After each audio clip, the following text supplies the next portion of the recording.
Olá, começando aqui mais um episódio do Psicólogos Bela Vista, né? Um podcast do consultório Bela Vista. E hoje a gente está com um tema que é uma coisa que deixa os jovens muito ansiosos, né? Que é vestibular, Enem, expectativa de escolha de curso, de escolha de profissão. E a ideia é conversar um pouco sobre isso, né? Tô aqui com os dois psicólogos do consultório, que é o Romero e o Leandro. Beleza, pessoal? E aí, o que vocês têm pra falar? Como que funciona essa fase? Já começa na dificuldade de escolher o curso, né? Existe uma pressão social, né, para Sim, que a escolha do curso aconteça quando você ainda está no ensino médio. sim. Ok, algumas pessoas vão conseguir, isso não significa que todas as pessoas vão conseguir. Me parece que a angústia começa aí. Quando você está na sala de aula, os professores começam a falar, os seus colegas começam a falar, e aquela pessoa começa a pensar, e eu que não sei, eu não sei para onde vou, o que escolher, a pressão familiar, as mídias sociais, tudo Escolher aquilo o que vão. gosta, o que dá dinheiro. Quando você tem 16, 17 anos, e é uma escolha que a gente projeta a vida, não é tão fácil, então, fazer uma escolha nesse momento de vida. Então, acho que a primeira fala é, querido, querida, se você não sabe, calma, tá tudo bem, vai pensando, vai se movimentando, mas não se desespere, sua vida não precisa se resumir a esse momento da sua história. Acho que é isso. E é interessante, né? Porque é uma fase que, de uma certa forma, todos nós passamos, né? Claro, só a gente recordar ali com os nossos 16, 17 anos. Acho que existe, como o Lê falou, essa pressão social e, e o discurso é muito de... É uma decisão que você tem que tomar com 17, 18 anos. Você ainda não está maduro, você ainda não está com o teu cérebro formado, e é uma decisão em que às vezes o jovem entende que vai definir todo o futuro dele, toda a vida dele, como se aquela decisão fosse sabe, o dia D. E se ele escolher errado, sei lá, ele vai ser infeliz pro resto da vida, né? Enfim. E aí isso acaba colocando muita pressão e sendo um gatilho, né? Para a ansiedade aí dos jovens. Então, por isso que a gente vai abordar esse assunto hoje, para poder discorrer por todos os aspectos, por todos os ângulos e dar o máximo de informação aí, tanto para os jovens quanto para as famílias, né? De como lidar com essa fase. Eu acho que eu vou até me emprestar aqui, eu estava pensando, resgatando até minha história, eu lembro que quando eu estava no ensino médio, eu queria ser professor de português. Né? Meu objetivo era ser professor de português, de língua portuguesa. Então as pessoas falavam, que você vai ser... Na minha época todo mundo ia ser fisioterapeuta. E todo mundo, fisioterapia, né? Alguém ali, algum ou outro, sei lá, medicina, enfermagem, publicidade e propaganda. E eu, professor. E eu lembro que até os professores diziam, tem certeza? Tem certeza? Mas era algo que eu achava que combinava comigo. Eu detestava matemática, como continuo detestando. Mas eu queria alguma coisa, então, que se relacionasse com alguns valores, com algumas facilidades. No caso, o português eu mandava bem na escola. E eu lembro, então, que eu fui pro cursinho e fui fazer o cursinho para passar numa faculdade em letras. Cara, deu tudo errado. Eu escrevi, porque na minha época era escrever no vestibular, você tinha que ir no banco pagar a sua ficha de inscrição. Eu fiz tudo errado, deixei pra última hora como um bom TDAH, não consegui. E voltei pra casa decepcionado, com medo, com vergonha. E cheguei em casa depois de ter feito, ter tentado fazer a minha inscrição, não consegui. Feito o cursinho ao longo do ano, cheguei em casa e falei, deu tudo errado, não consegui fazer. Mas você ia tentar o quê? Pública? Ia tentar a universidade Sim. pública. Não consegui fazer e cheguei em casa e minha mãe disse, calma, tá tudo bem. Aquele calma, tá tudo bem, sim, trouxe uns 200 quilos de alívio, porque eu recebi um amparo naquele momento. E na nossa conversa ela me fez pensar, você gosta mesmo disso? É isso mesmo que você quer? Ela foi trazendo algumas características e ela foi refinando a minha percepção. Até porque, né? Sei que vocês não são da psicanálise, mas o ato de você não pagar o boleto significa alguma coisa, né? Não é verdade? Ato falho. Foi sem querer, querendo, né? Me sabotei. E nessa reflexão, nessa conversa, cheguei à psicologia e foi uma surpresa, porque eu me identifico muito e eu sou muito grato por esse erro. Ao mesmo tempo que eu também sou muito grato pelo acolhimento que eu tive da minha mãe naquele momento, que me fez pensar que minha vida não precisava se resumir àquela história. E me fez pensar até que amadurecer um pouco mais da ideia podia me colocar no lugar que faria mais sentido para mim, e foi como aconteceu, né?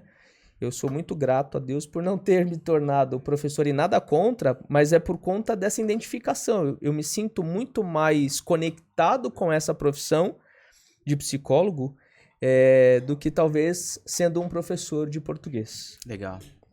Olê, posso te fazer uma pergunta? Pode. Cara, por que psicologia? Por que você escolheu psicologia? Na verdade, foi uma escolha baseada naquilo que eu já vivia, né? Eu trabalhava com pessoas, conectado com a comunidade, igreja, e as pessoas... Eu tinha esse vínculo, né? Desse cuidado, desse se importar, de orientar, de acolher. E minha mãe, meu pai, ficaram evidenciando essas características em mim. E dentro daquilo que a gente compreendia a psicologia, fazia muito sentido isso, né?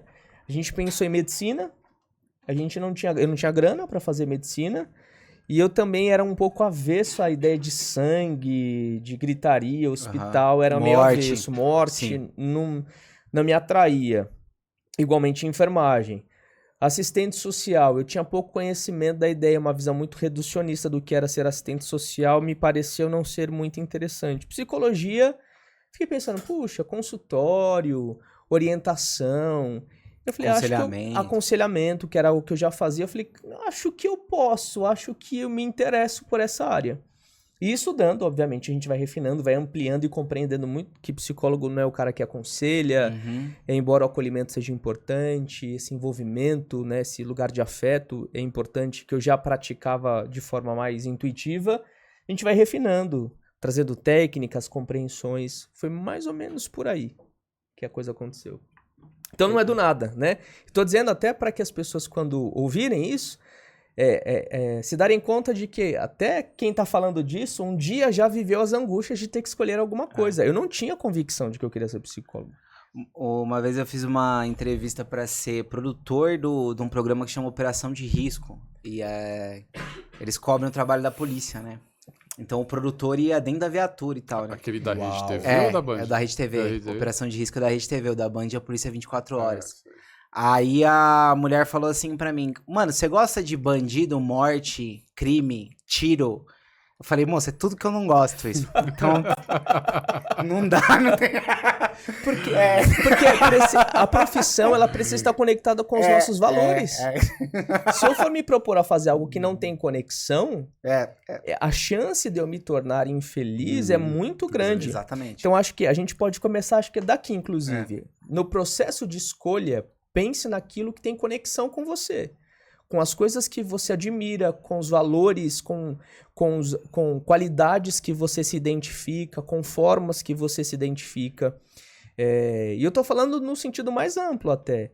Se grana para você é importante, algumas profissões dão menos grana que outras, né? Sei lá, eu gosto de rotina. Algumas profissões não têm rotina. É importante você definir coisas que você gosta e, a partir desses esclarecimentos, ir apontando para algum lugar. Acho que é uma reflexão que a gente pode começar a fazer daqui. E assim, essa coisa da grana é um pouco relativo também, né? Porque é igual, sei lá, engenheiro. Mas tem um monte de engenheiro que não ganha dinheiro, né? É verdade. Também, né? É verdade. Não tem uma profissão que dá dinheiro assim, né? Sim. É meio relativo essa coisa, né? É porque as pessoas associam o dinheiro à profissão. E voltando ali, né? Porque a gente está falando com o público jovem e os pais ali, né? Fica essa coisa do dinheiro, ganhar dinheiro versus ser fazer realizado. Algo importante. Fazer algo que eu, né, sou feliz fazendo. Fica uma dúvida bem importante ali pro jovem. E a grande questão não é a profissão que dá dinheiro. É difícil, às vezes, a gente pensar dessa forma, mas eu entendo sim. Vamos. Ó, o Pablo Marçal Não, agora. não. Já vai vir com mindset. Não tem nada a ver com mindset. Mas o que acontece é o seguinte: olha só, existem profissões que, obviamente, elas têm uma valorização social maior. Então, se você está naquela profissão, você tem uma grande chance de você ganhar mais dinheiro. Sim. Isso é fato, gente. Não tô falando que não existem essas diferenças. São dados, né? São dados. Alguns dados apontam. Tais profissões tendem a ganhar assim, outras profissões tendem a ganhar assim. Isso. Só que o que acontece? O principal mesmo é o perfil das pessoas. É que aqui a gente eu não vou conseguir mostrar. Seria muito legal, por exemplo, porque eu uso também lá no consultório, para todos os meus pacientes eu aplico um teste chamado Big Five, que ele fala sobre os 5 fatores de personalidade, né? E tem um dos fatores de personalidade chamado consciosidade, tá? Geralmente pessoas que dão score alto para consciosidade, não vou me recordar agora, mas acho que score alto para consciosidade, elas têm 60% de chances maiores de ter sucesso financeiro e profissional. Porque elas têm um conjunto de, vamos dizer assim, de habilidades que predispõem elas. Por exemplo, elas. a disciplina vai ajudar em qualquer profissão, né? Alta eficácia, senso de dever, autodisciplina, cautela e qualquer outro... Autoeficácia, dever, disciplina, cautela e... É um parecido com o senso de dever, não vou me lembrar agora. Depois eu dou uma olhada e passo. Mas assim, o que eu quero dizer é o seguinte, que o sucesso profissional, o sucesso financeiro, ele está muito mais relacionado à nossa capacidade de ser bom naquilo que a gente faz, de se dedicar àquilo que a gente faz, do que... necessariamente a profissão, porque senão a profissão vira só uma ideia, vira um pensamento mágico, Sim, assim, do tipo, porque, por exemplo, eu já ouvi falar sobre isso, eu não tenho certeza, mas, enfim, são coisas que eu ouvi falar. Teve uma expansão das faculdades de medicina no Brasil. Aumentou muito a quantidade de cursos de medicina. Eu já vi esses especialistas financeiros falando que daqui a alguns anos ser médico não vai ser garantia. Hoje é uma garantia. Se você é médico, você vai ter, no mínimo, uma vida razoável, boa. Né? Talvez no futuro já não seja. Né? E assim, a vida do médico é boa naquelas, né? Porque o médico trabalha muito, né? Principalmente o médico de convênio. Sim. Ele atende muito, assim, pra ele conseguir ter essa vida que a gente chama de razoável, ele se desgasta pra caramba, assim, né? Sim. Deixa eu só arrumar minha cadeira. O que acontece? Esse lance da... Né, por exemplo, tem muita gente pegando aí, pegar a medicina. Tem muita gente que escolhe a medicina porque naquela dicotomia, né, entre ganhar dinheiro ou ter realização profissional... A medicina às vezes é uma garantia de ganhar dinheiro. Então, tem muitos jovens que optam pela medicina por causa disso. Não, eu também acho. É óbvio que, né, enfim... Medicina não é só dinheiro, tem status, né? Status social, tem muita coisa que pesa na hora de definir. Então, aí, só voltando ao raciocínio. Então, às vezes, o jovem, ele associa à profissão o dinheiro e, às vezes, ele não associa à capacidade dele. Entendeu? Que eu acho que é o mais importante, é você focar na tua capacidade. Se tem uma coisa que por exemplo, eu falo muito isso para o meu filho. Vida não tem muito, né? Não tem muito segredo, assim. Se você quer ser bom em algo, se dedique. Quer tirar nota boa? Estude. Ele joga futebol, por exemplo, meio extremamente competitivo. Você quer ser bom? Você quer jogar bem? Você quer chegar longe? Treina. Não tem conversa. É isso. E você vai ter que se dedicar um pouco mais do que os outros. E essa ideia, né, de que para você ser bom em algo, você não vai se tornar bom em algo do nada. De novo, trazendo para nossa história, né? Quando a gente foi avançando para o consultório, havia todo um fantasma de incerteza. Claro. Né? Porque você vai ser autônomo, você vai depender de procura. E não foi do nada que as coisas aconteceram, né? eu estou trazendo de novo essa ideia para desmistificar, mesmo sendo médico. Hoje a gente já sente, né? As pessoas que são formadas em medicina devem concordar com isso já. Alguns anos atrás, ser médico era certeza de bons trabalhos. Hoje já não mais. Já não é mais. Você pode ter um salário bom, razoável, mas não significa que você vai ter um emprego legal. Um bom emprego. Às vezes você vai ser colocado em lugares muito distantes de onde você mora, talvez com baixos recursos, enfim. Vai ter que lidar com isso. Condições de trabalho não tão boas. Não tão boas. Então a gente precisa desmistificar. Acho que é incrível a fala do Homero porque a profissão ela é importante, mas sobretudo que tipo de profissional eu quero ser. Isso vai definir muito do meu sucesso, do meu avanço. Porque tem uma fantasia, né? Que eu estava até pensando vindo para cá, as pessoas idealizam muito também a universidade como se ao entrar na universidade eu me tornarei uma pessoa diferente. Talvez estatisticamente você será mesmo, você vai compor um número específico de pessoas que têm graduação. Mas para você se tornar um profissional relevante vai depender da sua disciplina, da sua busca pelo conhecimento, do aperfeiçoamento das suas técnicas, das suas habilidades, do seu conhecimento. E é isso que basicamente vai garantir também as suas melhores posições no trabalho. É claro que existem outros fatores, mas eu pensando aqui, quem trabalha direito não tem como, né? Vai gerar resultado também. Quem trabalha muito bem gera resultado. E não tem como você esconder resultados. Ou se torna muito mais difícil você esconder resultados. Então não é só entrar numa universidade. É ter que se desenvolver enquanto profissional, estudando, entendendo, se conectando de novo com aquilo que eu chamo de valores. Eu não, né? A psicologia chama de valores, coisas que vão acrescentar não só naquilo que você faz enquanto profissional, mas enquanto pessoa. Porque antes de você ser um profissional, você precisa ser uma pessoa adequada, bem posicionada, desenvolvendo as suas habilidades sociais, porque isso também acrescenta muito na formação e profissão. Engraçado, né? Porque vocês vivem de psicologia, certo? Vocês pagam Sim. as contas de vocês, tudo. Eu conheço uma menina que cancelou o CRP dela porque ela não conseguia paciente. Então, tipo, é muito engraçado como cada um percebe cada profissão, né? Sim, sim. E de novo, né, ela deve ter outras habilidades. A grande questão é que as pessoas se medem por alguns resultados, né? Se eu entrei na faculdade, eu sou bem sucedido. Se eu entrei nessa universidade, eu sou muito inteligente. É claro, eu não quero tirar mérito de pessoas, nada disso, mas a gente não pode se reduzir e se resumir a isso. E outra coisa, às vezes eu não tive um bom sucesso aqui, isso não significa que eu não terei sucesso em coisa nenhuma. Às vezes a vida está convidando ela a mudar de profissão. Às vezes a vida tá convidando ela a mudar de direção. Acho que não era pra ela, né? Pode ser também. Ou aquilo que ela estava almejando dentro da psicologia, talvez fazer um redirecionamento. A psicologia, no caso, não é muito ampla, pode ir para um outro lugar. Outra coisa que acontece, muitas pessoas temem a universidade pela ideia de um futuro muito longo. E quem disse que precisa ser para sempre a sua profissão? Verdade, né? Verdade. Já atendi diversas pessoas maduras.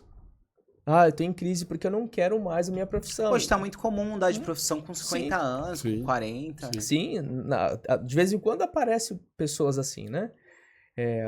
Sou bem posicionado aqui, mas eu estou insatisfeito. Eu sempre quis fazer tal coisa. Antes eu não conseguia, não tinha recurso, agora eu me sinto estável, maduro o suficiente, quero fazer uma transição de carreira, mas tenho medo de fazer. Claro que dá medo, é uma novidade. Mas isso não significa que você não possa fazer. Isso serve para os jovens também. Escolher algo hoje não significa que você vai ter que viver disso para sempre. Boa. Né? Você pode começar por aqui almejando algo lá na frente também. Isso é legal você falar porque parece que toda escolha tem esse peso, na real. Todo mundo, quando escolhe uma coisa, acha que tá escolhendo aquilo para sempre. Até em outras áreas, assim. Sim. Mas assim... Mudar de bairro, mudar de casa, tem sempre esse peso, né? E a gente não tem, né? Assim, não é que não tem, né? A gente poucas vezes fala disso, dessa percepção de que das fases da vida e de que nós não somos mais os mesmos a cada fase da vida, né? Eu lembro, por exemplo, que meu interesse pela psicologia se deu Num primeiro momento, quando eu tinha 15 anos de idade, eu fazia um curso na época, acho que na Fundação Bradesco, né?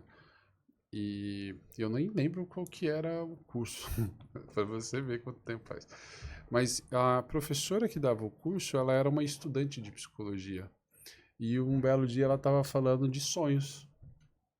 Estava falando alguma coisa de sonhos, eu falei, nossa, que da hora isso, né? Tipo, eu falei, nossa, deve ser legal. Foi a primeira pessoa, porque ela era estudante de psicologia, e aí falei, se ela estuda isso é legal. Foi o meu primeiro interesse, eu tinha 15 anos. De lá para cá, a psicologia ela entrou no radar. Só que, quando eu fui fazer vestibular, eu tinha um ranking de profissões, né?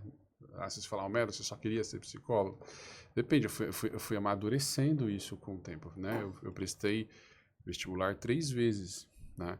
Então, assim, se tem uma coisa que eu sei, que eu senti na pele, é essa pressão psicológica de um jovem ali, né, que vestibulando. Porque eu fiz ensino médio e, na época, eu sempre estudei em instituições públicas, na escola pública, e aí no meu 3º ano eu fui fazer um cursinho, 3 vezes na semana esse cursinho, que foi onde eu me revoltei com o ensino que eu recebia. Porque era absurdo. Você tá com 17 anos, você vai prestar vestibular, e você nunca ter ouvido falar de unidade molar, por exemplo, mostra... É a percepção de todo mundo quando chega no cursinho, isso aí. Assim, deu uma revolta, assim, porque eu tinha aula do cursinho, eu me recordo disso, cara, eu tinha aula do cursinho de um professor de física, de química, e na época eu fiz o cursinho da Poli, que era bem no início ali, um projeto social, não era uma coisa, acho que como é hoje, que hoje ela é até privada. Assim, e assisti a aula do cursinho e eu fui ver meu professor de física da escola ensinando errado, cara. Eu falava, gente, né, é negócio, mas enfim, passou. Então eu fiz, obviamente não passei a primeira vez, fui para um 2º ano de cursinho, que às vezes, já é uma angústia para muitos jovens. Principalmente quando tá investindo um valor, né? Você investe um valor, né? E assim, pai cobra, né? Putz, mano, tá pagando, sei lá, R$1.000 de cursinho. Isso. Mas, o Lê falou uma coisa, cara, a questão do tempo. O jovem, ele acha... Eu falo isso porque eu tinha essa percepção de que fazer mais um ano era perder tempo. Entendeu? Você tem essa percepção de novo, vou gastar mais um ano, vou perder mais um tempo. Enfim, eu não tinha opção, a verdade é essa. Assim, eu não tinha grana para pagar a faculdade particular, esse é o ponto. Então, eu fui mais um ano para fazer cursinho, só fiz cursinho, né? E foi o que eu falo, que eu fiz o meu ensino médio em 1 ano, porque eu tive que refazer, realmente, é muito defasado, e aprender ali o máximo possível naquele período. Resultado. Eu fiz esse 1 ano, eu prestei psicologia nas universidades, né, públicas na época, prestei psicologia, eu cheguei a prestar educação física e eu cheguei a prestar processamento de dados. Uau! Um para cada lado. Não passei também. Eu não passei no meu 1º ano só de cursinho. Só que eu já era segundo ano, entendeu? Cara, eu lembro que esse... Mas tinha pressão dos pais, essa coisa? Cara, só pra você entender, eu tô contando a minha história porque talvez muitos se identifiquem. Esse é o poder da autorrevelação, né? Eu tinha uma pressão socioeconômica, porque não havia a possibilidade de pagar uma universidade. Isso não era uma opção para mim, né? Do meu contexto, não era. Meus pais eram... professores, então eu era filho de professor. Meu pai professor de matemática e minha mãe professora de português, assim. Então, você já era da escola, você já tinha que ter boas notas, não tinha essa, entendeu? Então, tinha essa pressão. E, enfim, fora todo outro contexto de pressão, que quando você está no mundo universitário, principalmente no universitário, esse mundo de cursinho, cara... Os cursinhos, eles falam muito dessa... Parece que você só tem 3 universidades. Em São Paulo, por exemplo, só tinha 3 universidades. USP, PUC e Mackenzie. Não. USP, Unicamp, Mackenzie, USP, Unicamp e Unesp. Dentro da... Sim, parece Se for falar as unas que existem todas, é PUC, Mackenzie e USP. Isso. Naquela época era assim, ou você entrava em uma das 3, ou parecia que era um Era tipo de demérito fracasso. qualquer outra Era um coisa. demérito, exatamente. Tinha até aquelas frases assim de banheiro que o pessoal zoava, né? É. Enquanto você tá aqui fazendo número 2, tem um japonês estudando. Né? Ah, As nossa. coisas assim. É Então, verdade. enfim, isso de 20 anos, sei lá. Não vou falar não porque eu quero revelar a minha idade. É. Mas faz tempo, né? Início dos anos... faz Algumas tempo. dezenas. Duas quase. Uhum. Enfim, quase duas. Não, cara, mais Duas de duas. dezenas. Putz, mas enfim. É. Então aí, beleza. Então tinha toda essa pressão, e a pressão do próprio contexto. Você tinha a pressão, que também é uma outra pressão, que é a competição com os pares. Claro. Né? Eu tô falando minha história porque eu falei, muita gente vai se identificar. Competição. Você viu? Meu primeiro ano eu não entrei, tá? Não entrei, nem entrei no segundo. O seu primo... Nossa. Seu primo passou em engenharia em tal lugar. Sem cursinho. Não, fez cursinho. Não, tô falando, mas vai ter um que passou sem cursinho tem também. aquele, Tem. Aí você vê os seus amigos da turma anterior, um ou outro Passou. fulano entrou na USP, fulano entrou não sei aonde. Cara, isso também gera uma pressão. E eu lembro, cara, do meu sentimento, e eu vou revelar isso porque foi marcante. Assim, eu lembro do meu sentimento quando eu fui olhar a última lista de vestibular que sobrou. Acho que era da Unesp. Que era a última, assim, já tinha tomado pau em todas. E, cara, o sentimento, assim, cara, que quando você não vê teu nome na listinha, assim, tipo, era de morte, era de luto. Sim. Tipo, é como se tivesse morrido alguém, assim, da tua família. Assim, você fica numa frustração, assim, numa decepção e se julgando, né? Você fala...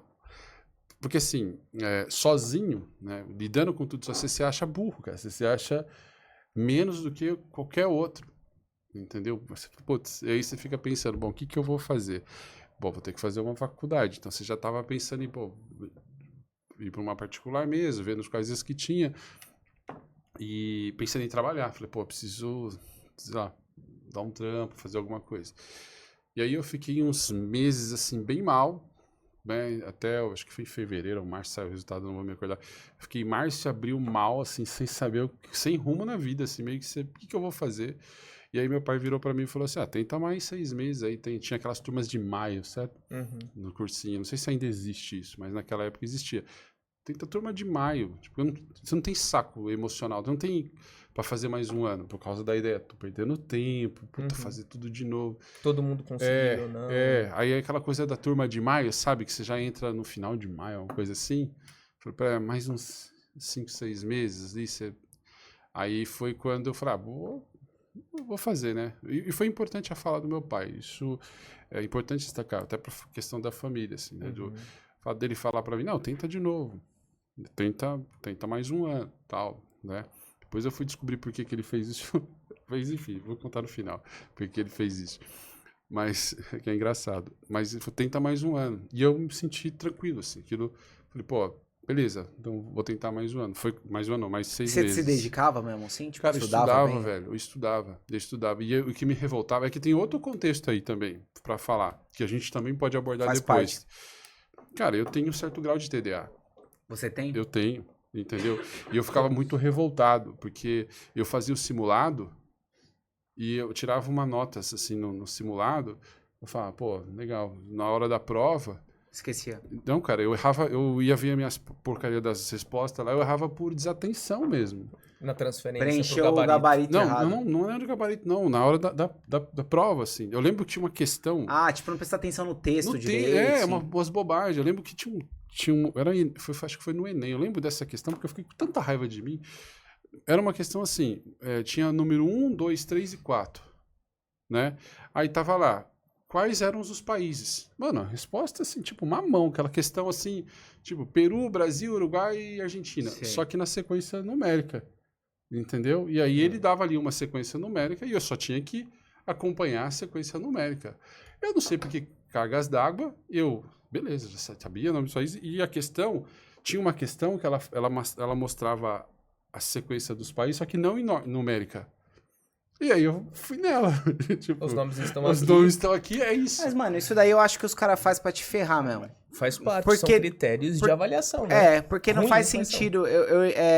Tem coisa que é muito complicado o cruzamento que eles propõem. Tipo assim, o A3, A3B1 com C4 e D5. Sabe? Quando põe assim, relacione a... Exato. Aí, caraca, você precisa fazer toda uma engenharia ali pra conseguir. Pra conseguir. Então, assim, eu ainda sofria com isso, porque não tinha essa facilidade diagnóstica que a gente tem hoje. Então, isso também era um outro complicador. Né? Não, até, sei lá, acho que até 2020, todo mundo que teve TDAH não sabia. Pô. Então, assim, tinha esse outro complicador. Mas, assim, eu estudava, cara, E principalmente nesse período, né, você tinha os amigos e tal, ficava aquela coisa, você saía da aula, ficava mais um tempo no cursinho, continuar estudando, fazia os simulados. Bom, enfim, novamente eu fui para as provas e aí acontece uma outra coisa, você já começa a questionar o teu curso. Por quê? Porque começa a ficar mais importante para o jovem, não o que você vai fazer, começa a ficar mais importante para o jovem o medo de não passar de novo.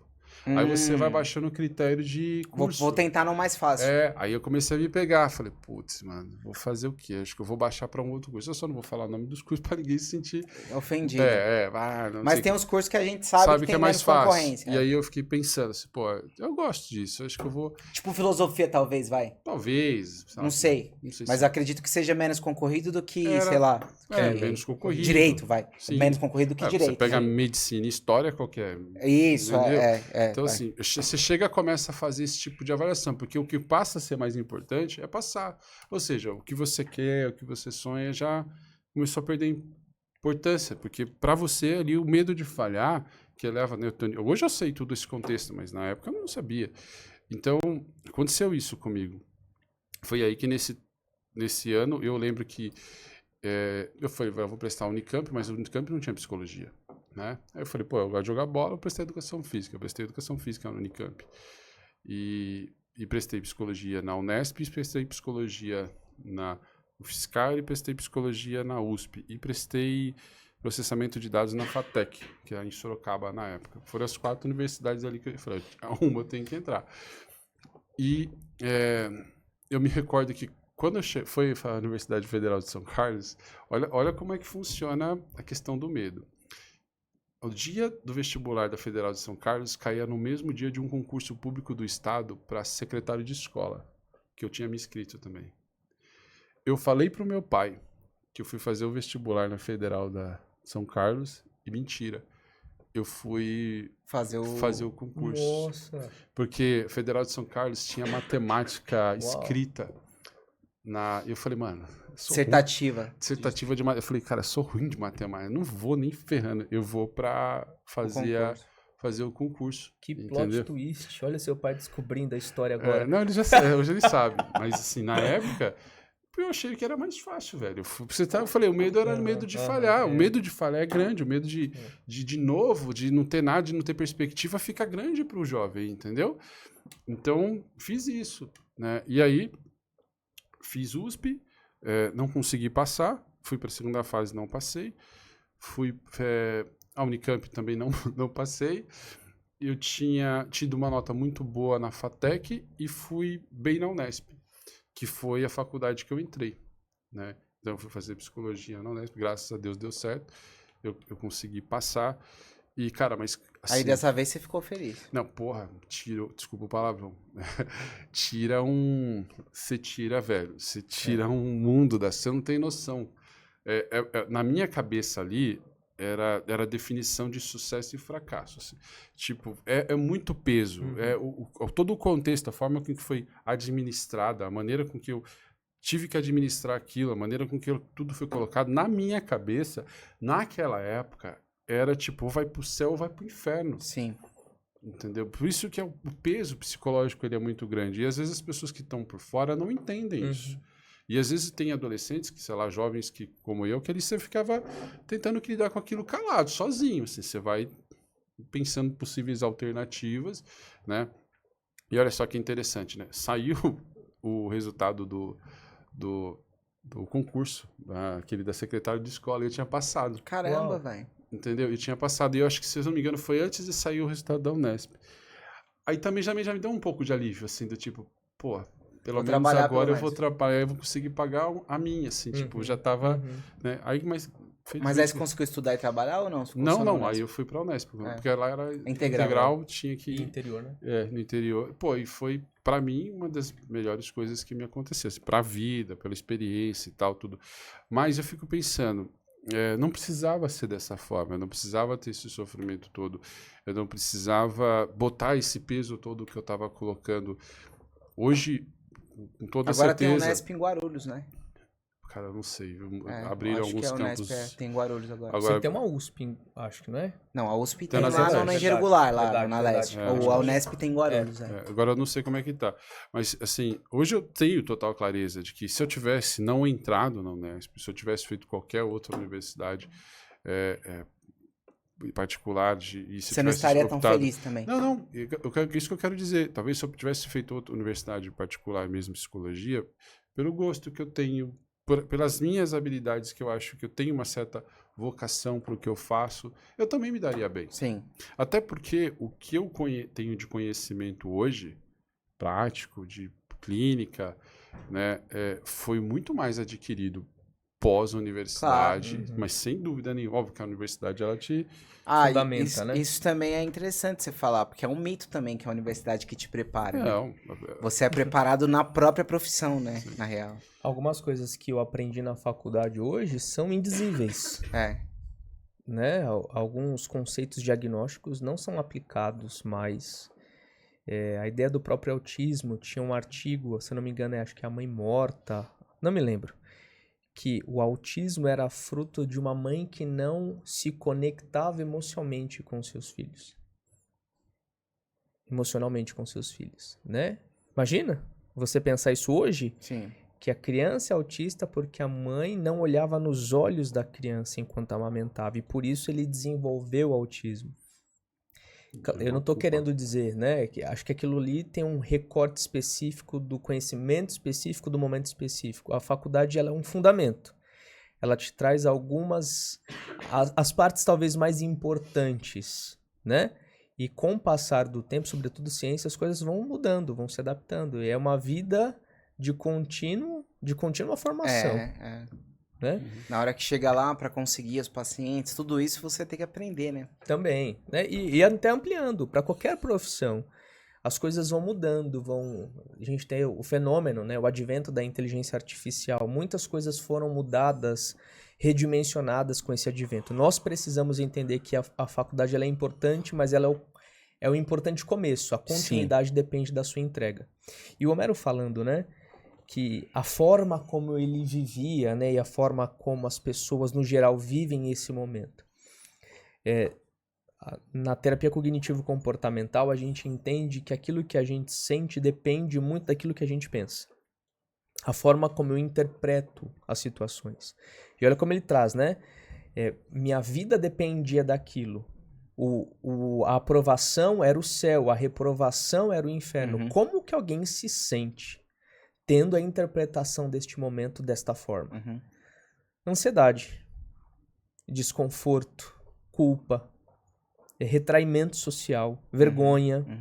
Tantos sentimentos vão envolvendo a pessoa que está diante desse momento e tendo essa interpretação, e mal sabe que esse tipo de sentimento, esse tipo de pensamento mais prejudica do que auxilia. Porque se eu estou vendo isso, né, toda a minha vida depende disso. Se eu não consigo isso, eu sou um fracassado. Se eu não consigo isso, eu sou um incompetente. É certo que os meus comportamentos vão ser impactados. É certo. Quando a pessoa então está nesse momento e tem essa interpretação, eu quero dizer que é pouco útil esse tipo de pensamento. Os nossos pensamentos, quando eles são mais encorajadores, mais otimistas, realistas, eles acabam gerando na gente comportamentos mais adaptados, melhor direcionados àquilo que eu tenho como objetivo. Veja só, se eu acredito que a faculdade possa ser algo muito bom para mim, eu tendo a me sentir mais motivado, por exemplo, para estudar.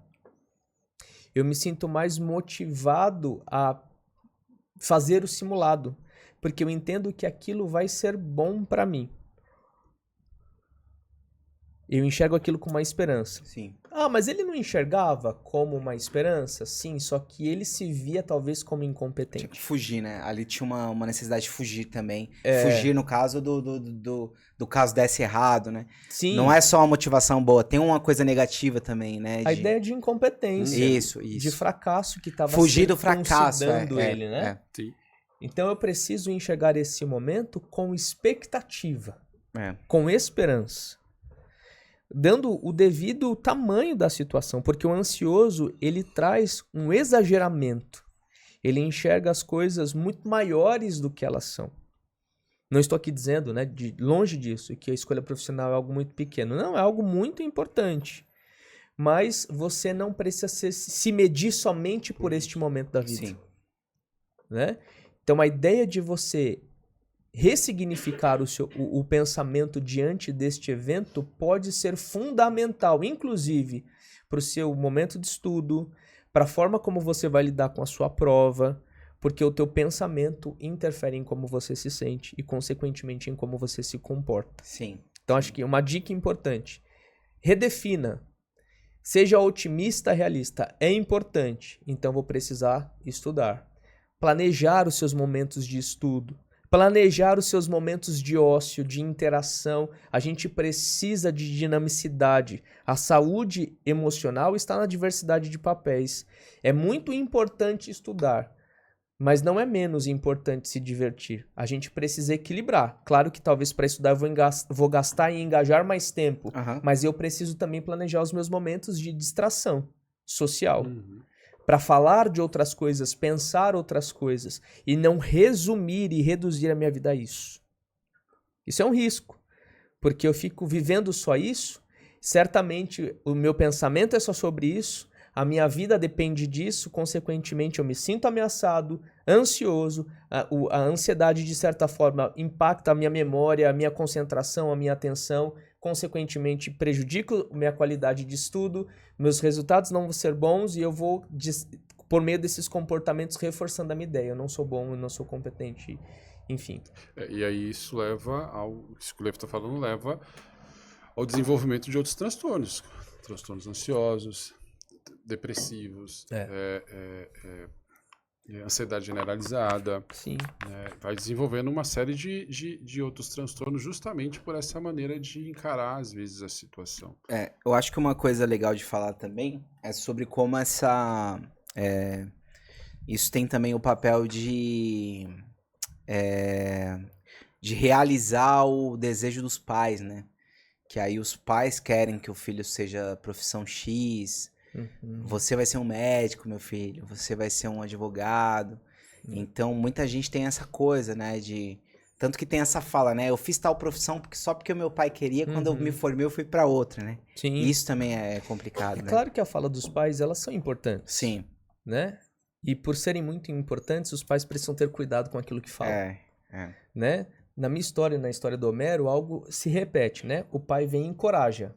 Por que você não faz mais 6 meses? Tenta lá. Deixa eu só contar. Sabe por que ele fez isso? O pessoal deve estar curioso quem está vendo. Ele tinha feito uma aposta com o meu tio. Porque o meu tio partia de uma ideia de que, assim, olha, se ele veio de escola pública, se ele veio de ensino público, ele não vai conseguir entrar. Só de escola particular. E eles, na zoeira dos dois lá, não, você vai ver que vai. E por isso que ele falou, não, vai dentro de novo. Depois que ele foi me contar essa história. Ah, caramba!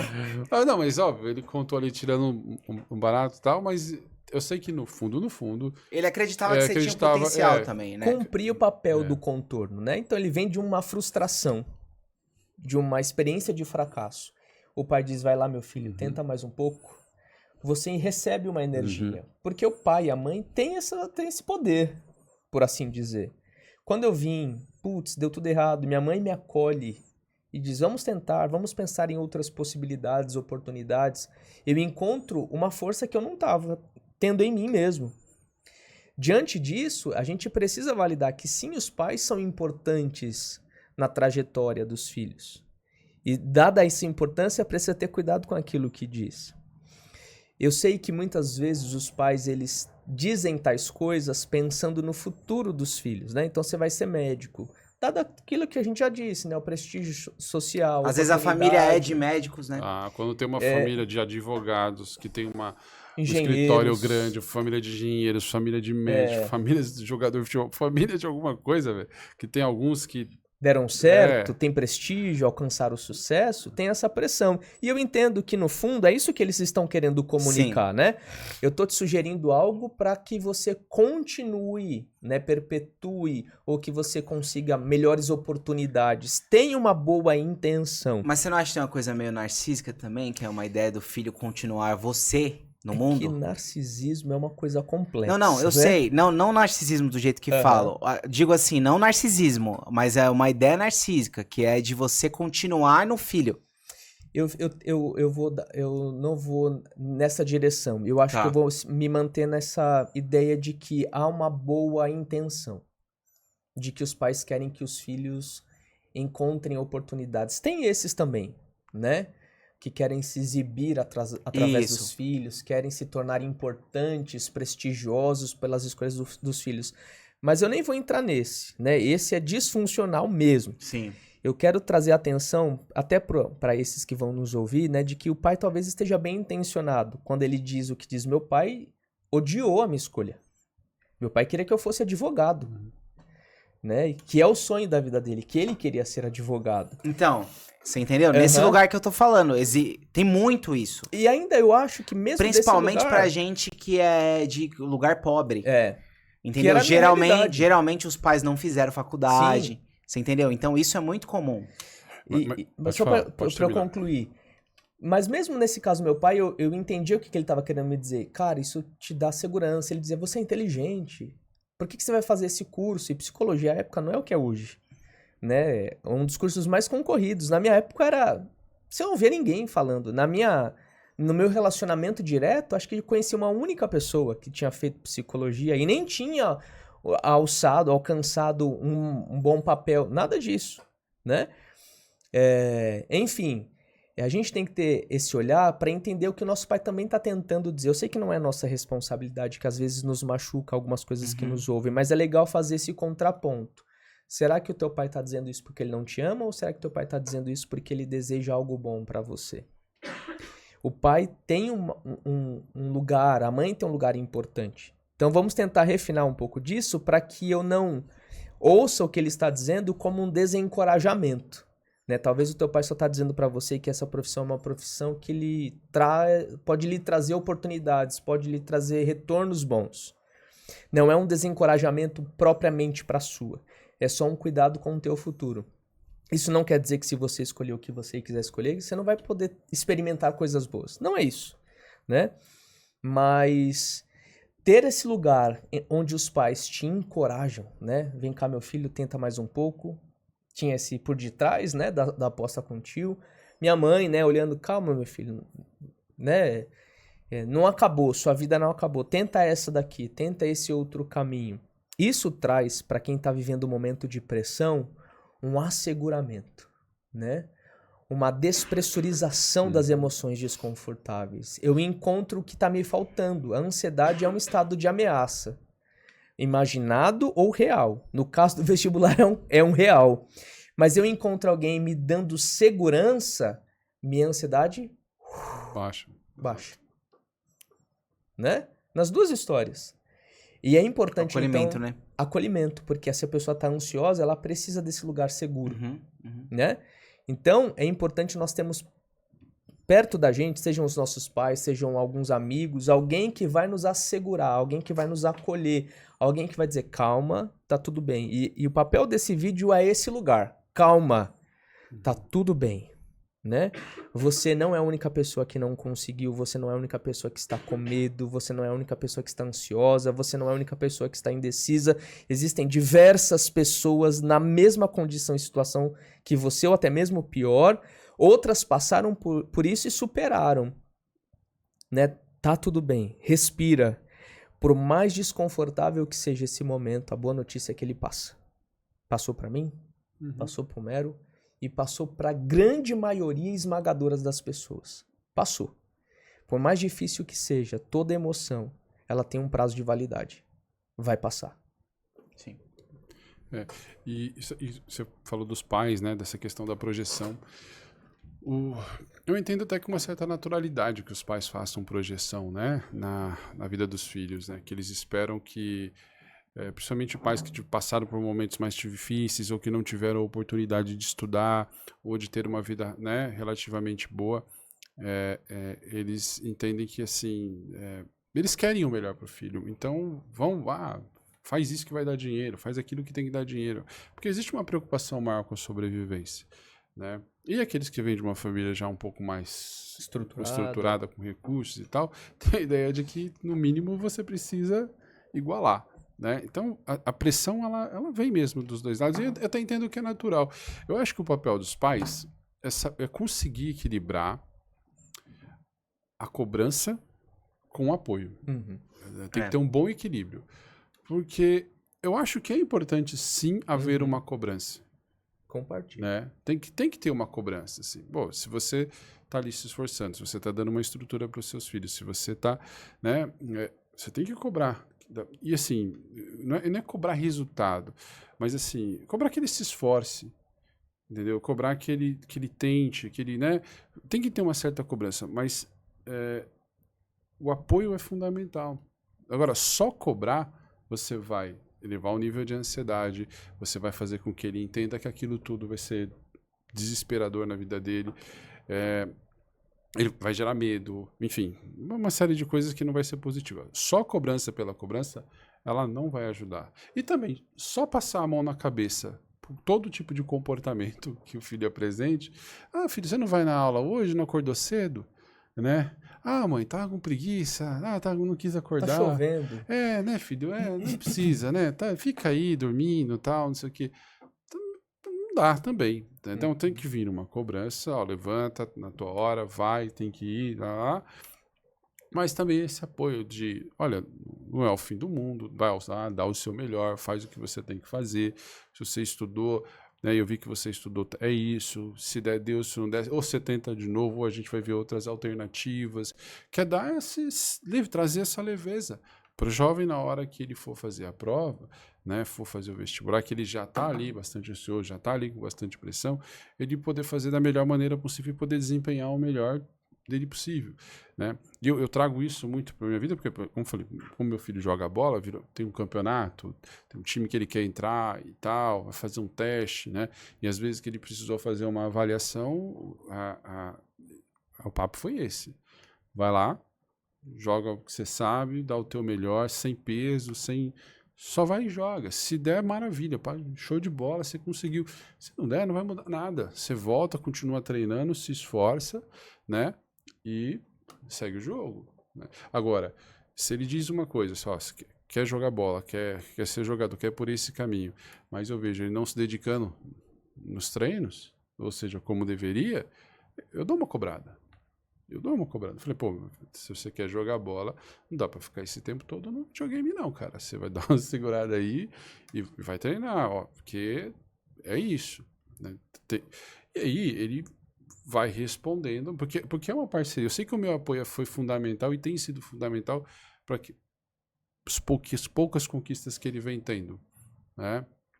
É uma parceria. Ele vai de um lado, eu faço de outro. Eu dou toda a estrutura e ele rala. E a gente vê onde que isso vai dar. Se der, deu. Se não der, tá tudo certo. Entendeu? Qual dica que vocês dariam pra pessoa que precisa? Dica mesmo, assim, de estudo, de concentração, de como, de repente, passar na prova. Assim, ajudar a passar, né? Programação. Né? A gente não vai ter a vida... É uma frase que eu uso recorrentemente nos atendimentos, quando tenho oportunidade de falar, que a vida que a gente quer não acontece do nada. Eu tenho vestibular, você já sabe as datas, ou previamente sabe mais ou menos quando elas irão acontecer. Programa o seu estudo. Gaste tempo com isso. Tente entender o que você precisa se desenvolver, quais são as suas habilidades, quais são as suas dificuldades. Né? Se esforce para que você consiga obter o resultado, o melhor resultado possível. Isso não significa que seja uma aprovação direta, mas, sei lá, alcançar um bom resultado. Programe-se. Rotina. É altamente importante a construção de rotina. tenha tempos para que você faça outras coisas que não estejam conectadas com o vestibular. Faça uma atividade física, encontre os teus amigos, ouça música, vá ao cinema, tente passear por outros ambientes que não estejam diretamente conectados com o vestibular. E programe isso também, né? Então, sei lá, estudei de segunda a sábado, domingo eu vou no parque, vou encontrar com os meus amigos, vou fazer outras coisas. A ansiedade não tem como você evitá-la por completo, porque a ansiedade tem um componente fisiológico. Você só vai deixar de ter ansiedade quando você morrer, que é uma resposta natural. Agora você não precisa ficar conversando com a sua ansiedade. A ansiedade ela fica mais tempo se você conversa com ela. Se você dá uma frieza, né, uma não acolhida, ela tende a se enfraquecer e ir embora. Pensamentos como, e se eu não passar? E se não der certo? E se eu não for bom o suficiente? Qual que é a utilidade desse pensamento? Nenhuma utilidade. Pensamentos e sis. Olhar para o futuro de forma catastrófica. Não vou passar, meu futuro será desastroso. São pensamentos que nascem da ansiedade. Generalização. Se eu não passei uma vez, isso significa que eu não passarei jamais. Uhum. Não converse com a sua ansiedade. Invista tempo naquilo que vai te trazer esperança. Então, se eu não estou me sentindo preparado o suficiente, vou fazer ajustes no meu estudo. Vou conversar com colegas para contribuir com a minha dinâmica de estudo. Mas eu não vou ficar conversando com os pensamentos ansiosos porque eles não são úteis. Quanto menos atenção eu der para a minha ansiedade, quanto mais eu me comportar diferente da proposta da ansiedade, menos ansioso eu vou estar. Exercícios respiratórios diafragmáticos para a prova. Enquanto você está fazendo a prova, puxa o ar, segura, solta, repete esse exercício, vai trazendo para o teu corpo, para a tua mente que está tudo bem, você está fazendo o melhor que você pode, de acordo com aquilo que você fez ao longo de um bom tempo. Então, rotina, programação, atividades, manejo da ansiedade, menos conversa com a ansiedade, isso contribui para que você tenha maiores chances de ter um bom resultado, né? Eu lembro de uma pessoa que ela estava tentando passar na OAB. Era a 4ª vez. E era uma pessoa muito inteligente. Mas ela chegava na prova e bugava, né? Dava o tal do branco. E ele, eu não sei porquê. Eu falei, isso é um nome. O nome disso é ansiedade. Né? Você tá perdendo pra ansiedade. E o que eu faço? Vou tomar um remédio. No caso dele, não precisava. Eu falei, vamos fazer alguns exercícios, né? Faça o exercício respiratório. Espere um pouco. No momento da prova, quando você estiver muito mal, lembra de alguma coisa boa que você viveu. Esforce o teu cérebro a pensar numa coisa boa. Putz, eu já vivi isso, porque as emoções vão impactando os nossos sentimentos, os nossos comportamentos. Vai trocando, vai se posicionando. Você estudou, você se comprometeu. A chance de você ter um bom resultado é grande. O problema é a ansiedade que está te roubando. E com essas intervenções, respirar, parar um pouco, esticar um pouco o corpo, o braço, dar uma volta, pedir para ir ao banheiro, não precisa nem fazer xixi, é só para sair de lá, respirar um pouquinho, voltou, enfim, passou. Né? E eu não acho que ele se tornou mais inteligente desta vez, eu acho que ele lidou melhor com a ansiedade, que eu acho que é um dos maiores vilões no vestibular. As pessoas não passam não porque não estudaram o suficiente, elas não passaram talvez porque perderam para a ansiedade naquele momento. Mas eu quero dizer que as pessoas têm recursos e capacidades. Podem desenvolver habilidades para lidar melhor com a ansiedade. Interessante.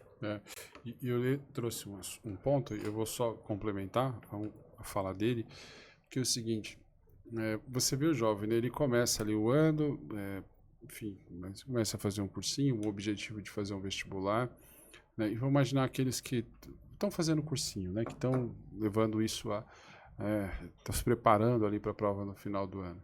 Essa ansiedade que ele falou, ela vai, vamos dizer assim, crescendo com o tempo. Porque ela começa quando você assiste uma matéria, e óbvio, as pessoas elas vão ser diferentes e elas vão ter aptidões diferentes e facilidades diferentes. Então, você vai ter um colega que ele vai ter uma facilidade com física, e você vai ter um outro colega que vai ter uma facilidade com biologia, e o outro vai ter uma facilidade com geografia, sei lá. Cada um vai ter ali uma facilidade maior com um tipo de matéria. Quando você se vê tendo dificuldade em uma matéria, é onde essa ansiedade já começa. Porque você assistiu a aula do professor e você fala, puta, não entendi nada. E é corrido, assim, né? Aula dada, como eles falam, aula dada, aula estudada. Mas você não pegou. Na semana seguinte já é outra matéria que já acompanhou. E aí você está estudando ali em casa e você não conseguiu desenvolver. Cara, ali você já começa a enxergar o processo como uma ameaça e ali você já começa a gerar ansiedade. Eu não estou entendendo, sabe? Eu não estou entendendo. Puta, eu não consigo fazer esse exercício. O professor explicou lá, não entendi nada, né? Já começa a vozinha. Né? Tipo, vai dar certo, você é burro, você não se esforça. Aquela coisa toda. Vai depender muito também da criação de cada um, né? Do que cada um traz como ponto sensível. Né? Mas ali já inicia a ansiedade. E aí começa um outro comportamento que está dentro da caixinha de ansiedade, né? Um outro sintominha que é o da procrastinação, que é muito comum, né? Para você que está assistindo a gente, né, que está estudando, se você se vê procrastinando, presta atenção. Porque a procrastinação é muito comum, porque ele está diante de uma matéria que ele não tem um pouco mais de dificuldade, ele vai entender aquilo ali como uma certa ameaça, ou porque aquilo ali é desagradável, ou porque aquilo ali é chato. E hoje a gente tem o celular, né, que é uma ferramenta de distração. Então ele está ali estudando, está com dificuldade, tal, já não, né, desconforto, tensão. Aí ele vai lá, abre o celular, fica ali, perde um tempinho, alívio de tensão, atua no sistema de recompensa, então ele vai começando a alimentar um hábito ruim. E aí ele começa a procrastinar toda vez que ele está diante de uma matéria com dificuldade. Só que pensa isso se acumulando ao longo do ano. Eu falo isso porque eu vivi isso. Se acumulando ao longo do ano, entendeu? Uma matéria que você não pegou, que se soma com outra, que chega no final do ano, que os vestibulares estão ali, bate aquele desespero de você querer aprender tudo em um dia. Faltando um mês, faltando 2 semanas, faltando 3 semanas. Cara, é difícil. Entendeu? É difícil. Não foi, não pegou. E aí vem aquela pressão e a ansiedade vai lá no teto. Tem muita gente que desiste no meio do caminho. É sempre assim. É que a gente não tem ninguém. Seria legal um dia trazer alguém de cursinho, professor e tal. Mas geralmente as turmas, elas começam lotadas, assim, tipo, pá, cheio. Final do ano, um monte de gente já ficou pelo caminho, já nem frequenta mais as aulas. Curso de faculdade também. Porque, curso de faculdade, porque vai chegando, vai indo por esse lado, do tipo, não vai rolar, não vai dar certo, as pessoas já vão desistir, né? Então essa ansiedade, ela é presente desde o início. E aí, poxa, como é que faz? Como é que a gente melhora? Como é que a gente trabalha isso? Olha só, eu gosto de uma ideia que é o que, inclusive, eu tento aplicar na minha vida, assim, no dia a dia. Eu gosto sempre de uma ideia, que eu vou falar aqui é bem bobinho, e simples até, que é de tentar viver um dia de cada vez, assim, de focar num dia de cada vez. Por quê? Pelo seguinte, hoje a gente aqui é 25 de outubro. É uma data que nunca mais vai se repetir na nossa vida. Nem na sua, nem na minha. Acabou. 25 de outubro é hoje, acabou, é isso. Ela não se repete. Então não adianta eu ficar preocupado com algo de 2 meses para frente. Porque eu não tenho potência para resolver algo de 2 meses para frente. E também não adianta eu tentar resolver algo de 2 meses para trás. Porque eu também não tenho potência para voltar lá e resolver. Questão de potência, não tenho potência. Mas no dia de hoje eu tenho um pouco mais de potência. Eu faço essa relação de potência para resolver algo em relação ao tempo. Por quê? Daqui a 2 meses eu tenho um conjunto de variáveis, né? E tem tanta coisa que pode acontecer até 60 dias, que é um conjunto de variáveis que eu tenho nenhum controle sobre. Por isso que a minha potência diminui. O que eu tenho é uma imaginação. Eu posso fantasiar o que vai acontecer lá. Isso eu posso fazer. Mas, certeza do que vai fazer lá, potência sobre o que vai fazer lá? Zero, nenhuma. Porque tem muitas variáveis no meio do caminho. Nos próximos 5 minutos, pensa aqui, a gente está aqui conversando, nos próximos 5 minutos, eu reduzo, olha como eu reduzi muito as minhas variáveis. Você mais ou menos tem uma ideia de controle do que vai acontecer nos próximos 5 minutos? Nos próximos 5 minutos eu tenho. Por quê? Porque ó, a gente está aqui, então, a gente está aqui, o ambiente está... Pode acontecer um avião na nossa cabeça? Pode, enfim, tudo é possível, mas o ambiente está mais controlado. Então eu tenho mais potência. É possível, mas qual que é a probabilidade, né? Isso, exato. Então eu tenho mais potência nos próximos 5 minutos. Assim como eu tenho mais potência no próximo 1 hora. Por isso que eu falo, quando a gente reduz o tempo e eu foco mais no meu presente, eu foco mais no meu agora, eu foco mais no meu hoje, eu estou aumentando o meu nível de potência. Entendeu? Porque hoje eu consigo resolver algo, hoje eu consigo fazer algo. Então, isso vale para todo mundo. Se você trabalha, se você é estudante, não importa. Faz uma programação do dia ali. O que você precisa para hoje? O que você precisa resolver hoje? Sim. Né? Como é que você quer escolher viver hoje? E foca ali, porque aí você tem mais potência. E esse um dia de cada vez, ele vai gerando resultado. Né? Por exemplo, com relação à grana, tem muita gente que fala assim, eu preciso, sei lá, arrecadar 1 milhão, quero juntar 1 milhão. Fica com aquilo na cabeça, preciso ganhar 1 milhão, não sei o que e tal. Quando ele fica com essa ideia de ganhar 1 milhão, esse número gigantesco na cabeça dele, é muito mais difícil, porque você fica pensando em algo mirabolante para fazer dinheiro, para ganhar muito e blá, blá, blá, blá. E às vezes fica naquela correria, uma coisa não dá certo, muda para lá e tal, e não chega nunca, né? Às vezes, cara, você fala assim, pô, é mais fácil eu guardar guardar 1 milhão, ou é mais fácil eu guardar R$40 por dia? Entendeu? Às vezes aquela coca de 2 litros você deixou de comprar, né? Fala, pô, não vou comprar coquinha hoje. E aquele iFood que você deixou de pedir, é os R$40. Você tem muito mais potência para guardar R$40 por dia do que de ganhar 1 milhão. Só que esses R$40 por dia investidos, todo o dinheiro lá, num longo prazo, ele dá esse 1 milhão. Sim. Entendeu? Então, essa coisa da divisão do tempo, então, para organizar o estudo... Esse é o poder dos pequenos passos, Exato. Né? E é o que se negligencia muito. E toda estrada só é construída com pequenos passos, não tem como, né? Exatamente. Então, quando a pessoa pega... Eu gosto da visualização, né? Eu tô falando aqui exercícios que eu uso muito no consultório mesmo, para lidar com a ansiedade. Fala, pô, faz o teu dia. Visualiza, escreve. Pô, uma lousinha, pode ser uma agendinha. Escreve o teu dia, mas tem que seja visível. Por quê? Porque fazer escolhas, ele é um gasto de energia. E vamos dizer assim que o nosso cérebro ele tem dificuldade dessas priorizações, né? Escolher gasta energia. Mas se a gente pensadamente faz as escolhas do dia e organiza e segue aquele caminho, fica muito mais fácil. Entendeu? Por exemplo, hoje a gente acordei, trabalhei de manhã, vim para cá, gravo, volto para casa, marquei de ir para academia com meu filho e depois vou ver muito melhor do que tá aleatório, acabou. Né? Cara, se eu cumprir isso aqui hoje, meu dia tá vivido. Inclusive você tem que ter momentos de agenda aberta também. Porque é ruim você ter uma agenda totalmente preenchida, né? Sim, quando a gente fala de uma agenda aberta, assim, é óbvio que você pode organizar esse espaço de... Não, mas é legal você ter um momento com nada mesmo. Sim, então. Também é interessante, porque muita gente nada. não tem isso, Isso. E aí não tem oportunidades nem de pensar um pouco, né?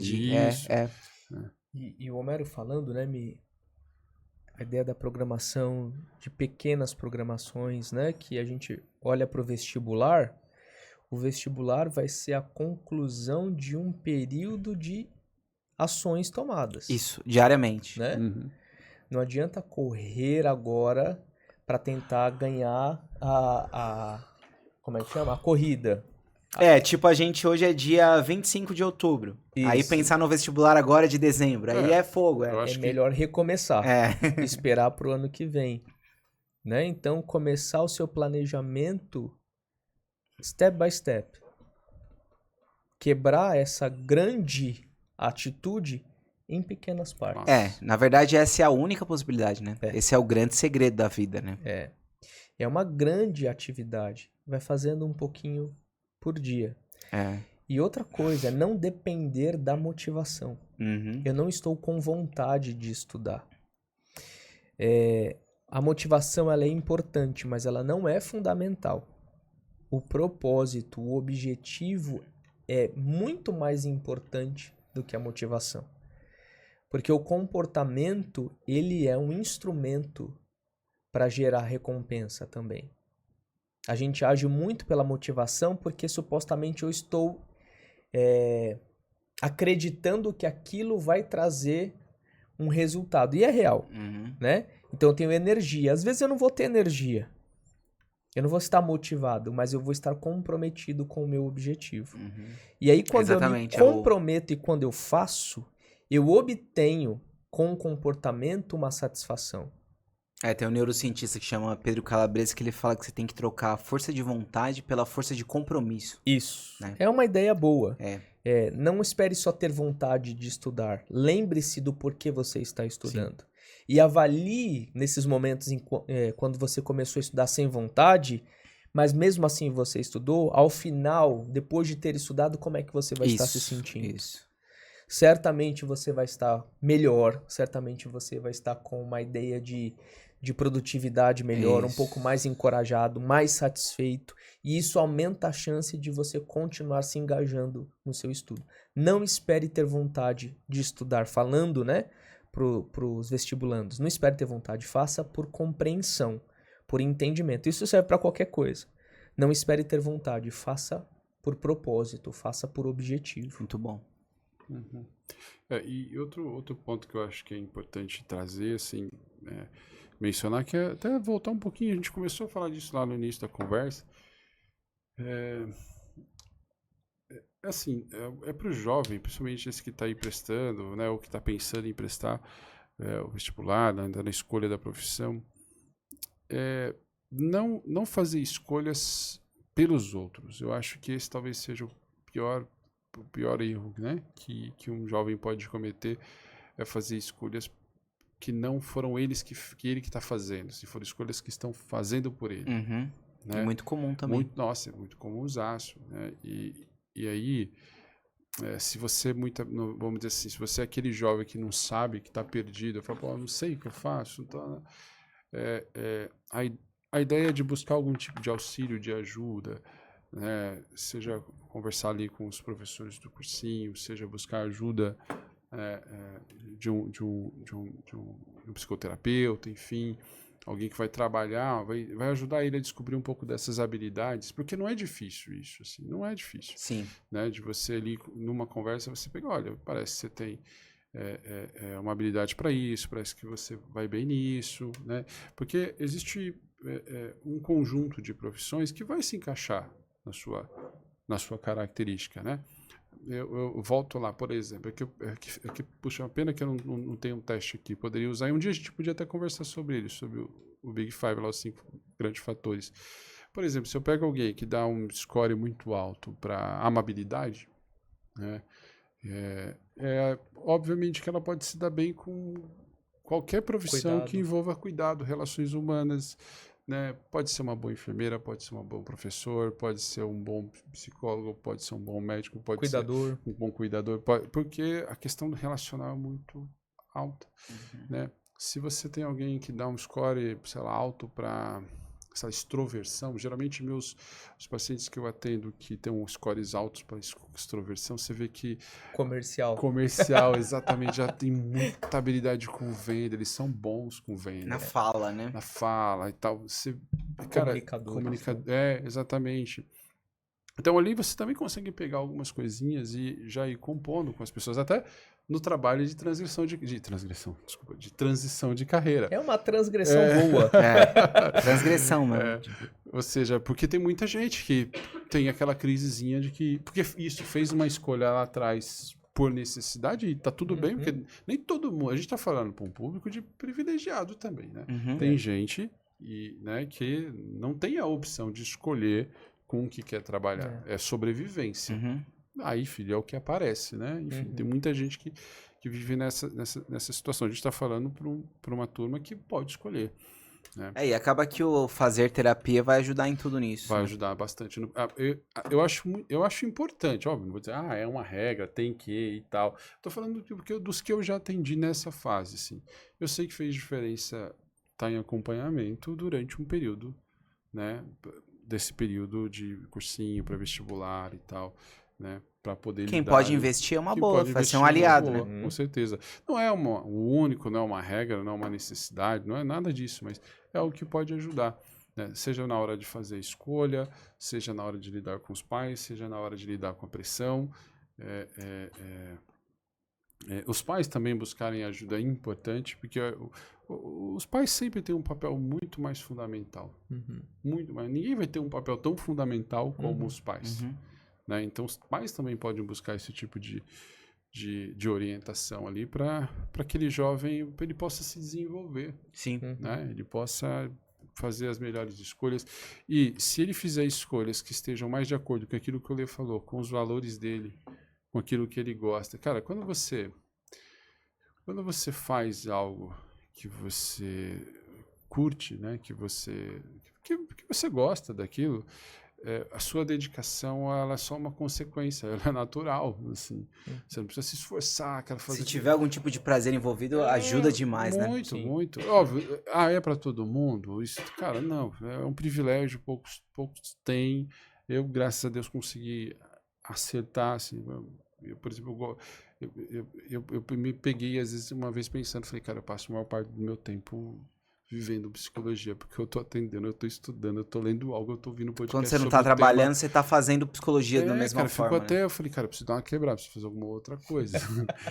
porque vai, cara, você pega um livro Isso ali, é bom. Como um tema, então assim, como é um tema que você gosta, assim, você não sente que você está fazendo aquilo por uma obrigação.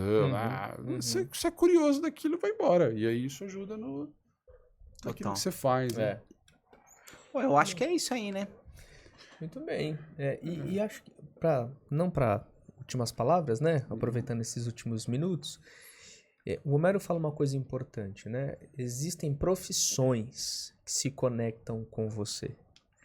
Não é uma profissão que se conecta com você. Existem possibilidades, dadas as tuas habilidades, dados os teus interesses, as tuas características, existem possibilidades de profissão. Porque tem essa angústia, né? Mas e se eu escolher errada, né? Existe, claro que existe a chance de você escolher algo que não se conecta com você. Mas se você considera as tuas habilidades, os teus interesses, as tuas facilidades, você diminui e muito a chance de fazer uma escolha equivocada. Então, pense que não precisa ser uma única, mas que pode haver algumas. E que mesmo diante dessas escolhas acertadas, haverão coisas que você não vai gostar. Isso também não quer dizer que você escolheu errado. Eu não gosto de tudo da psicologia. Sim. Né? Tem coisa que eu não tenho afinidade, às vezes nem conexão. Sim. E tá tudo bem, isso não faz de mim um mau psicólogo. Então a escolha profissional ela precisa estar conectada com os valores, com as habilidades, com os interesses. Isso não significa que tem que casar perfeitamente em tudo. Nem todo mundo terá esse privilégio, essa sorte. Mas olhe para as profissões como possibilidades. Tem essa e qual mais que se aproxima desses meus interesses e valores. Eu vi recentemente, né, uma garota que queria biologia a todo custo. Não, quero ser bióloga. Agora, ela disse, acho que eu quero ser veterinária. Agora, nos 45 do segundo tempo. E ela disse, eu tô com medo de mudar. Medo do quê? E se der errado? Por que biologia daria certo? É um compromisso com a sua escolha, né? Que não faz muito sentido, né? Cara, é o compromisso e é o tempo de maturação, velho. Assim, você não é o externo, não é a data do vestibular que define a tua profissão, a tua vida. Eu sei que tem a fase, mas assim, tipo, não tem que ficar brigando com o tempo. Cada um tem o teu tempo, teu período de maturação. Às vezes você não é com 17 anos que você escolhe com 18 anos, porque você é uma pessoa. Com 24, 25, você é outra pessoa. E outra, 35, tem coisa que a ficha demora pra cair. Isso, você vai descobrindo ao longo do caminho. Por isso que as pessoas fazem mudança de carreira. Isso é comum, normal. E pode mudar. E o tempo de cada um é individual. Exato. Óbvio, tem pessoas que se encontram ali, vai embora e segue, tá tudo certo também, maravilha, bom, né, para quem consegue. Agora, pô, se você tem 18 anos, você tem uma cabeça. Então, seus gostos é sua maneira de enxergar o mundo é uma, e isso vai te inclinar para uma profissão. Pô, mas se durante a faculdade também acontece muito isso, você entra na faculdade e descobre, pô, não é isso. Cara, tá tudo bem mudar. Eu sei que a gente está falando tá tudo bem mudar para a pessoa se sentir acolhida e confortável para fazer esse processo. Às vezes o entorno não é tão simples assim. Mas, assim, a ideia é que as mudanças, elas ocorrem. A gente não é a mesma pessoa, né, sempre. Então, a gente vai estar sempre mudando. E isso é bom e importante. E o jovem precisa respeitar isso com ele, que tá tudo bem mudar de profissão e tá tudo bem se ele foi por um caminho e depois achar que não é. Tá tudo bem ter dúvidas, né? Tudo bem ter dúvida. Ah, mas meus amigos não têm dúvida. Eles falam com muita convicção. Calma, seus amigos são seus amigos. Você é você. Entendeu? Essa questão da comparação também acaba sendo bastante prejudicial em todos os sentidos. E óbvio, no final do dia tá angustiado, tá ansioso, tá com dúvidas sobre o que vai fazer, busca ajuda. Muito bom, muito bom. É isso então, gente? É isso. Muito Bom, bem. boa sorte aí então para quem vai prestar as provas, para quem tá querendo fazer. Espero que esse conteúdo tenha ajudado de alguma forma, né? Pessoal, e quem quiser conhecer mais do consultório e tudo mais, só entra lá, Psicólogos Bela Vista, né? E o site é Consultório Bela Não, Vista, é né? Psicólogos Bela Vista Agora, também. tudo Psicólogos Bela Tudo Vista. Psicólogos Tudo Bela Psicólogos. Vista, então tem acesso também aos atendimentos e tudo mais. Beleza? Um abraço e até mais. É isso. Até mais. Boa.